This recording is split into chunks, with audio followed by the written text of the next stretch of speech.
A paz do Senhor Jesus, a você que nos assiste mais uma vez no programa Viver com Saúde. Nós estamos transmitindo diretamente dos estúdios da TV Manaim, emissora oficial da Igreja Cristã Maranata, e entramos todas as semanas na sua casa, nos seus dispositivos, para trazer um conteúdo médico, um conteúdo de saúde, com responsabilidade técnica. E nós somos muito gratos por você nos receber dentro da sua casa todas as semanas. O tema de hoje é um tema que foi muito pedido por vocês, espectadores. E para atendê-los, nós trouxemos aqui a doutora Paula Pontello, que é ortopedista e cirurgiã da coluna vertebral. Doutora Paula, que prazer te receber aqui. É um prazer, Hugo, estar aqui hoje com você. Me sinto lisonjeada de fazer parte desse programa e poder contribuir de alguma forma com o meu conhecimento, agregando na vida das pessoas. Que bom, que bom. Nós estamos alegres em te receber também, viu, Paula?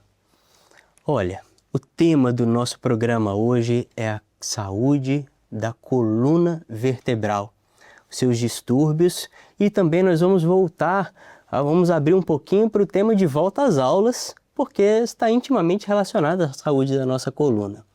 E eu queria já começar, doutora Paula, perguntando por que a nossa coluna precisa ser tão cuidada, por que nós temos que valorizar a nossa postura.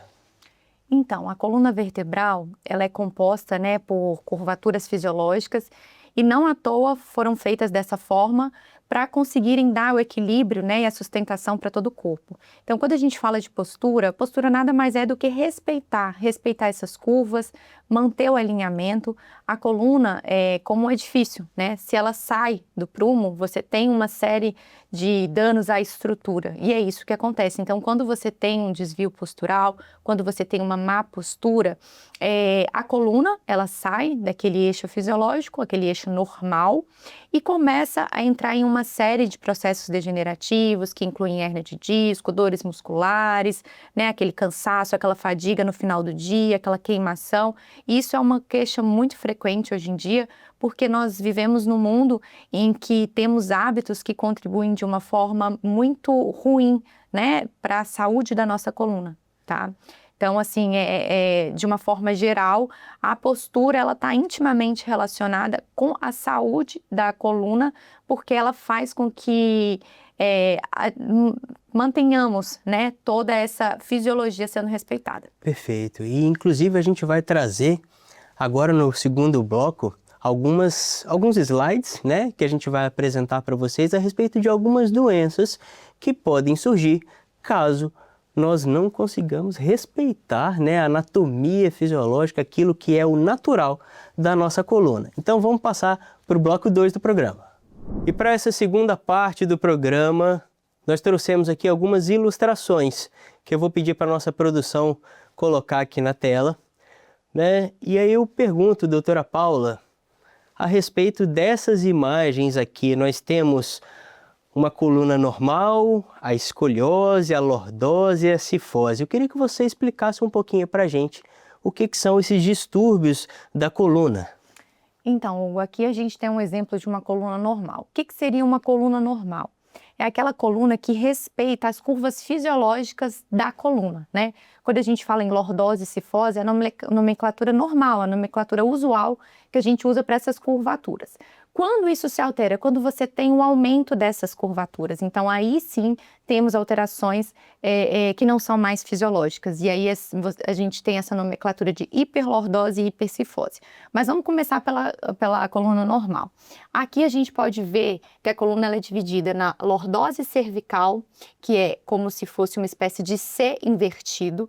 Depois ela é seguida da cifose torácica, que é um C convencional, e a lordose lombar, que volta a ser um C invertido. E por que essa curvatura dessa forma? Essa forma faz com que a coluna tenha um equilíbrio, tá? Então, quando a gente fala de uma coluna normal, é uma coluna equilibrada, um equilíbrio entre as curvas. É isso aqui, Exatamente. Aqui é uma visão lateral e aqui é uma visão de costas do paciente, De costas, o aspecto normal, o aspecto fisiológico, é esse aspecto retilíneo da coluna, sem nenhuma curvatura. Então, quando a gente fala de desvios posturais, a gente vem para esses dois, que é a hiperlordose, quando você tem uma acentuada curvatura da coluna lombar e você tem esse ângulo entre o quadril e a coluna lombar acentuado, tá? Você vê uma projeção do abdômen, uma projeção das nádegas. Então, na hipercifose, a gente tem a acentuação da angulação da coluna torácica, tá? Que é popularmente chamado de corcunda, né? Uma pessoa que tem aquela corcunda. Então, você observa a acentuação na torácica e também o abdômen acaba se acentuando. Então, esses são os desvios posturais mais comuns. Quando a gente fala de escoliose, ela já não se enquadra num desvio postural, ela já é uma alteração, uma deformidade da coluna, tá? E qual que é a diferença?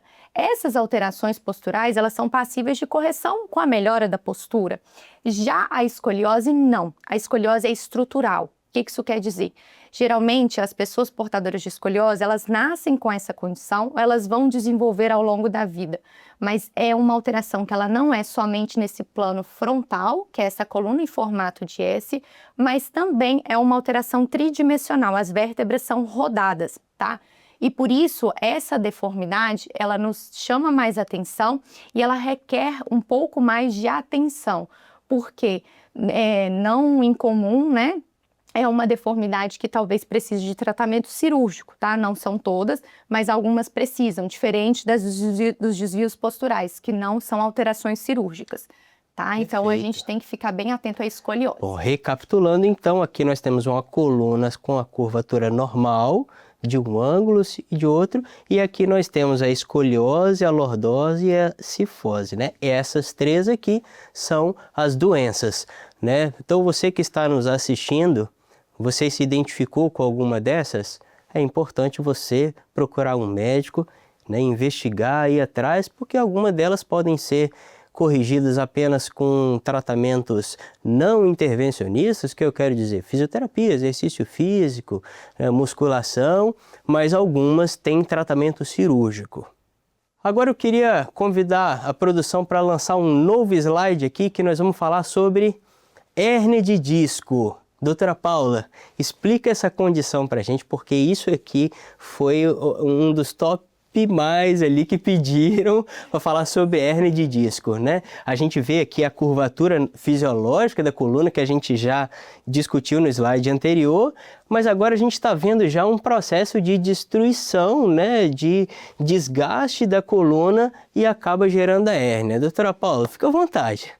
Olha, a hérnia eu imagino que tenha sido um assunto muito requisitado porque é a condição mais comum no consultório. A dor lombar, a hérnia de disco lombar, ela está presente no nosso dia a dia com muita frequência, tá? Então, assim, o que causa a hérnia de disco? A hérnia de disco é uma doença multifatorial. O que isso quer dizer? Não existe só um fator que contribui para o desenvolvimento da doença. Existem vários fatores. Dentre eles, a gente pode destacar genética. Então, quem tem histórico familiar de hérnia de disco na família tem uma propensão maior a ter hérnia de disco. Sedentarismo, né? Aí vamos para causas modificáveis, então a falta de atividade física, a perda de força muscular, né? Devido ao tônus, devido à perda de massa magra. Tudo isso faz com que a coluna fique em um processo de instabilidade, ela fica um pouco instável e isso sobrecarrega os discos, tá? Os discos, eles têm que manter esse alinhamento, eles têm que manter a estabilidade. Quando acontece toda essa miscelânea de fatores que contribuem para esse disco ficar sobrecarregado e instável, você tem uma predisposição a fazer a hérnia de disco, tá? Perfeito. Eu vou pedir à produção para jogar o outro slide, que a gente vai ver de um outro ângulo esse processo acontecendo, né? Parece que aqui eu tenho um ponto aqui onde teve um desgaste, né? O que a doutora Paula falou, né? É multifatorial, que fez com que esse disco aqui meio que saísse do lugar e tocasse, parece um nervo aqui, né? Me explica aí, doutora Paula. Então, aqui, nessa imagem, a gente consegue ver uma coluna normal, uma coluna dentro dos parâmetros esperados. Nessa região aqui, nós temos a vértebra, tá? Nesse tom de bege. Em azulzinho, nós temos os discos, que é uma espécie de amortecedor entre uma vértebra e outra. E saindo por aqui, nós temos os nervos que saem da coluna e se dirigem para os membros inferiores, para as pernas, para os membros superiores, independendo da altura em que a gente estiver falando, né? Aqui, a gente tem a condição da hérnia de disco, tá? O que seria essa condição? O disco, ele nada mais é do que uma espécie de amortecedor, como eu já disse, cercada por um cinturão, que eu costumo dizer, que é o ânulo fibroso, né, que é uma capinha um pouco mais dura, mais rígida, para conter esse conteúdo que fica aqui no meio, que é uma espécie de conteúdo gelatinoso, né? Se não houvesse essa capa, esse conteúdo se esparramaria pelas laterais, pelo centro e acabaria comprimindo. Então a hérnia é quando isso acontece, é quando esta capinha protetora ela se rompe, tá? Existe uma fissura no ânulo fibroso e esse conteúdo ele extravasa. Quando ele extravasa, ele acaba comprimindo o nervo que está saindo ou do lado direito ou do lado esquerdo, né? As imagens são espelhadas e, consequentemente, acaba gerando dor, inflamação, todo aquele processo que a gente já conhece, que é muito incômodo. Interessante nós lembrarmos, a você que está nos assistindo, a doutora Paula falou uma coisa que a hérnia é uma doença multifatorial. Então, a gente leva em conta o sedentarismo, a perda de massa muscular, que é a sarcopenia, né, os fatores genéticos, né, a falta de exercício físico e todos esses temas nós já abordamos aqui no Viver com Saúde. Então, se você ainda não assistiu, abre lá o nosso canal do YouTube, se inscreva, ativa o sininho para receber as nossas notificações e assistir a nossa playlist lá do Viver com Saúde, você vai ter acesso a todas essas informações. Né? Como sempre, o Viver com Saúde trazendo para você e para sua casa o máximo de informações em saúde com responsabilidade técnica. Voltamos para o terceiro bloco do programa Viver com Saúde e o tema agora são os tratamentos. Doutora Paula, todo problema de coluna precisa de cirurgia ou dá para tratar de outras formas?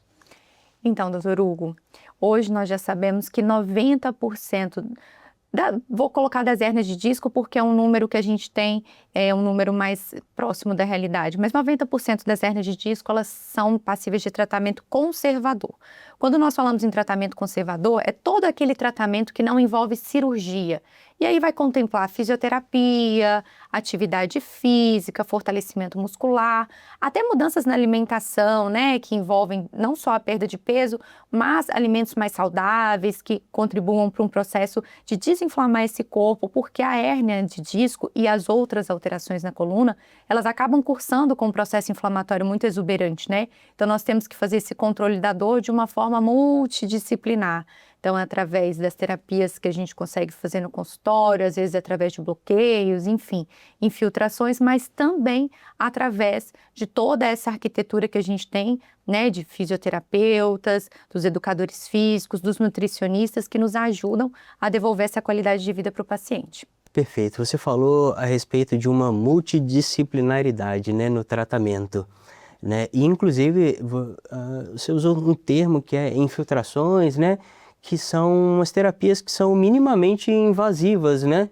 Que não tem necessidade de fazer uma cirurgia aberta, correto? Sim, sim. Mas resolve a dor, o problema. Como é que funciona, já que você entrou nesse tema aí, né, de infiltrações, como é que seria isso? Então, hoje a gente tem de tratamento minimamente invasivo, e quando a gente fala em tratamento minimamente invasivo, é todo aquele tratamento que não envolve cortes, não envolve uma cirurgia aberta, ampla, complexa, né? Exatamente. Então, hoje a gente tem procedimentos que são feitos, alguns em consultório, outros no centro cirúrgico, porque necessitam de sedação, que envolvem você ir naquele local onde está a compressão, onde está a hérnia, e injetar medicamentos para aliviar o processo inflamatório e dessa forma o paciente ficar livre daquela dor. Tá?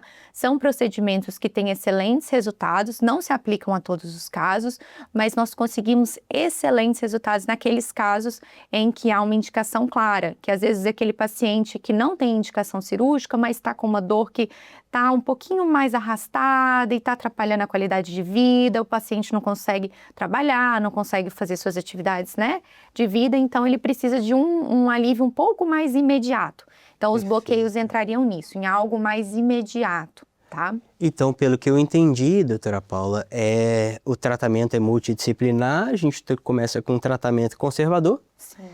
Depois nós podemos passar para uma infiltração, né? Um plano B, posso dizer assim, algo né? Mas em alguns casos a gente precisa de cirurgia, né? Sim. Quando que a gente vai indicar a cirurgia? Eu sei que eu estou fazendo uma pergunta um pouco difícil, porque nós estamos aqui em poucos minutos falando sobre muitos problemas de saúde. Falamos de cifose, lordose, escoliose, hérnia de disco, é muita coisa, né? E foram quantos anos para chegar nisso? Foram 5 anos só de especializações, né? Então, eu estou pedindo para em 20 minutos a gente resumir tudo. Então, quando que esse paciente não tem jeito e vai precisar de fazer uma cirurgia? Então, vamos fazer de um resumo geral. Isso. Falando em desvios posturais, a hipercifose e a hiperlordose, como nós já falamos, não são, né, alterações passíveis de cirurgia, elas se resolvem com a metodologia de fisioterapia, fortalecimento, está tudo certo. A escoliose, como a gente havia dito, em alguns casos ela pode ser cirúrgica. Então, assim, de uma forma geral, em pacientes que têm uma curvatura maior do que 45, 50 graus, a gente tende a tratar de forma cirúrgica, colocando aí na faixa etária dos adolescentes, né, porque pacientes mais velhos a gente entra em outro quadro, mas de uma forma geral esses pacientes eles precisam de tratamento cirúrgico porque acima dessa quantidade de graus, né, 45 a 50 graus, a chance de progressão da doença é muito grande. Então a gente precisa com a cirurgia parar a progressão, corrigir um pouco a deformidade, claro, mas parar a progressão. Então na escoliose a gente teria essa indicação cirúrgica de uma forma bem ampla, assim, bem geral. E as hérnias de disco, normalmente elas são cirúrgicas em 2 sentidos. O primeiro deles é quando se trata de uma urgência, tá?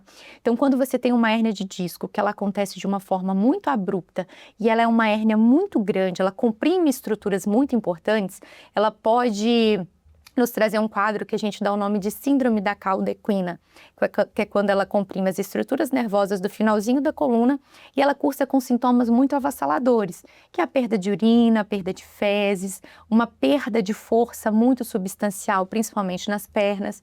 Então isso é um recado que vale para ficar para os telespectadores.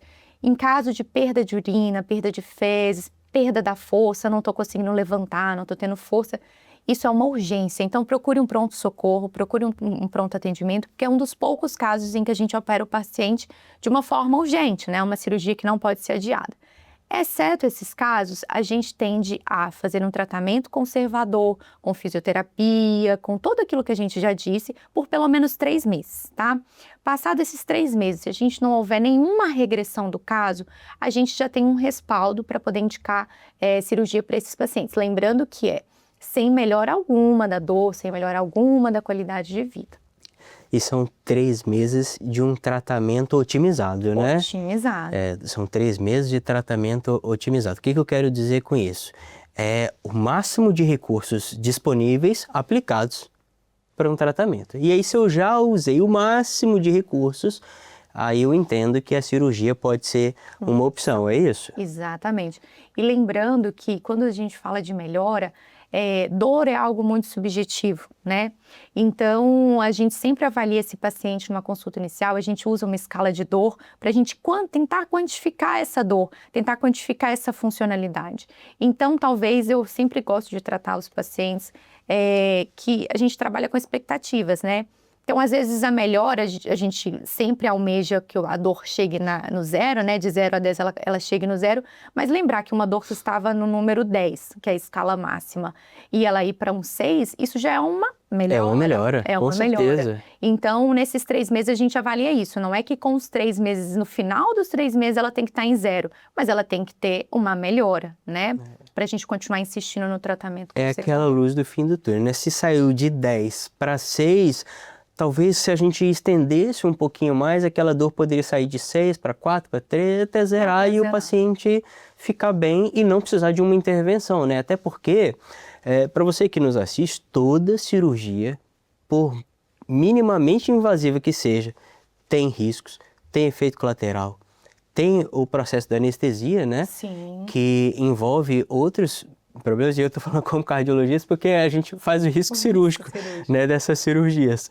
Então, a gente pensa muito nisso. Será que nós estamos indicando essa cirurgia no momento certo? Ou será que ele não poderia esperar um pouquinho mais, tentar otimizar mais o tratamento, né, para evitar uma agressão tão importante ao corpo, né? A cirurgia, gente, é uma agressão. De qualquer fato, eu sei que é para tratar uma doença, mas o corpo é agredido. Sim. Então, a gente sempre tenta colocar a cirurgia ali como o último caso, né? Sim. Raras exceções, né? Você falou aí da síndrome da cauda equina, né? Eu me lembro disso da faculdade, viu? Mas são exceções, né? A prática geralmente é esperar o máximo que der, né? Mas, doutora Paula, esse programa está sendo gravado aqui no início de fevereiro, né? E nós estamos em época de volta às aulas. E me chamou a atenção a mochila que as minhas filhas estão usando.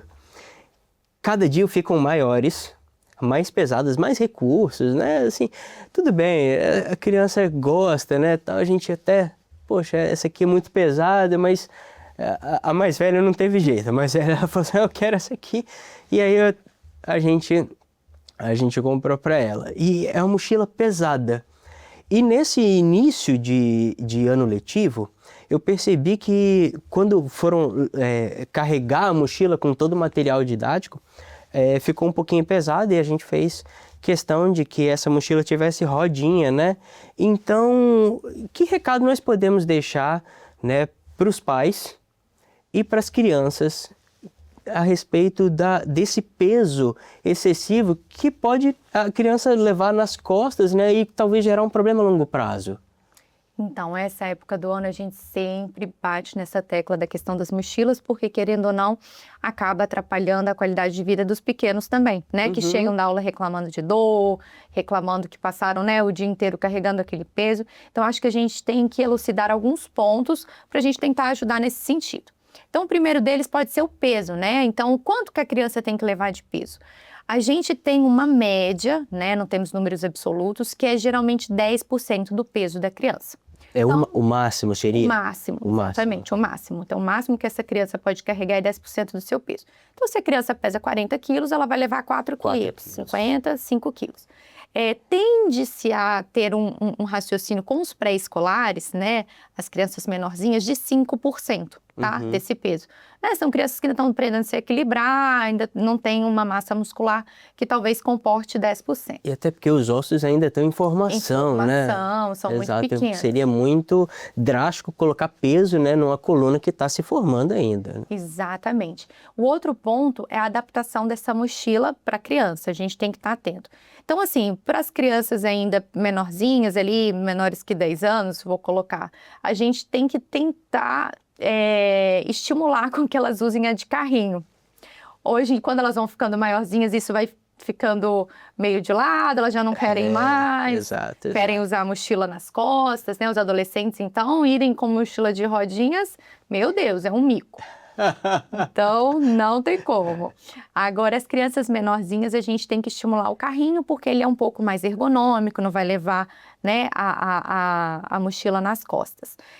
Já as crianças que têm que levar a mochila nas costas, a gente orienta nas escolas, que as professoras passem para eles o que de fato tem que ser carregado nessa mochila, né? Não levar livros em excesso, levar só aquilo que foi ser usado naquele dia. É uma informação que eu sempre gosto de bater na tecla com os pais.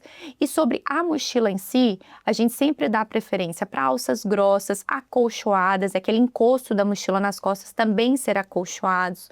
A mochila não carregar em um ombro só, sempre nos 2 ombros. Isso é muito importante. Quando eu falo de adolescente adora colocar só de um lado. É estiloso, né? Um lado só e não querem saber da mochilinha nos 2 ombros. Mas a gente tem que priorizar a saúde da coluna. Exato. Então, a alça grossa, reforçada nos 2 ombros, acima das nádegas, ali na altura do quadril, tá? Nem muito abaixo, que eles também adoram, nem muito acima, né? Para não sobrecarregar a torácica. Então, assim, são esses pontos que a gente tem que ter atenção em relação às mochilas, de uma forma geral. Esses comentários aqui, eles tinham que passar em programas para crianças, intermediários e adolescentes também, né? Porque isso daí chama muita atenção, porque nós estamos falando de uma proteção a longo prazo, né? O que a gente está fazendo hoje vai se refletir daqui a 10, 20 anos na qualidade de vida do seu filho, de você que está aí nos assistindo. Então, se você está olhando, a mochila está muito para baixo, muito para cima, está andando de um lado só, carregando de um lado só, aconselhe seu filho, certo? Fala assim, olha, dentro de alguns anos você pode desenvolver um distúrbio de postura e você pode sofrer as consequências disso. O que você acha da gente mudar hoje? Mudar o raciocínio hoje, fazer o correto, o que é mais fisiológico, mais anatômico para a sua coluna, né? Você, pai, que está aconselhando seu filho, e aí você vai livrar, né, daqui a 10, 20, 30 anos, uma coluna doente. Exatamente. Né? E, doutora Paula, existem algumas coisas que as escolas podem fazer também, né, para identificar precocemente essas crianças e o excesso de peso, né? Existem algumas coisas que você viu lá em São Paulo, na sua formação, que você pode trazer de experiência para a gente? Olha, as escolas, assim, elas são um meio de comunicação entre os pais e as crianças, porque tem crianças que passam a maior parte do tempo nas escolas, mais até do que em casa, né? Existem escolas de tempo integral. Então, assim, o que a gente reforça para os professores antigamente tinha-se instituído em algumas escolas o fato de fazer alguns testes para avaliar distúrbios posturais, como um teste que a gente usa muito, que é o teste de Adams, né, que é muito simples de ser reproduzido. Isso fazia com que a gente identificasse melhor esses desvios, essas questões. Atualmente, eu não me lembro, não me recordo de nenhuma escola que se aplica isso, porém a gente tem a outra parte, que a escola pode dar esse incentivo para o aluno em questão da própria mochila, né? Então disponibilizar armários para guardar os livros, incentivar as professoras a deixarem um checklist do que precisa ser levado no dia anterior, diminuir de uma forma geral o peso dessas mochilas, o próprio material ali, a cadeira, a mesa, ser mais ergonômica. As crianças passam muito tempo sentadas na aula, né? A gente sabe que uma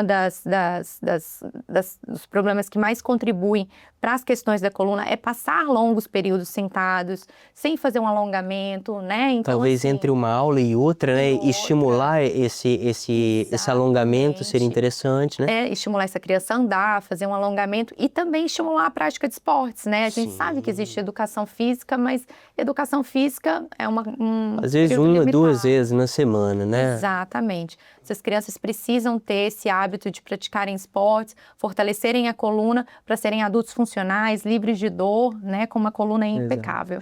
Paula, eu estava olhando esses dias aí a respeito de uma matéria que foi publicada que eles estavam fazendo uma blitz da mochila, né? Pegavam os alunos assim, que o professor olhava e falava assim, epa, peraí, vem cá, você traz sua mochila aqui, pesa aqui o seu peso e a sua mochila. Porque nessa blitz, né, que é meio aleatória, né, e eles pegavam alguns alunos que estavam carregando coisas, os alunos bem intencionados, querendo carregar livros para estudar e etc e tal, mas colocando em risco a saúde da coluna, né? E às vezes o adolescente ele não tem aquela malícia de falar assim, isso vai me prejudicar daqui a 10 anos.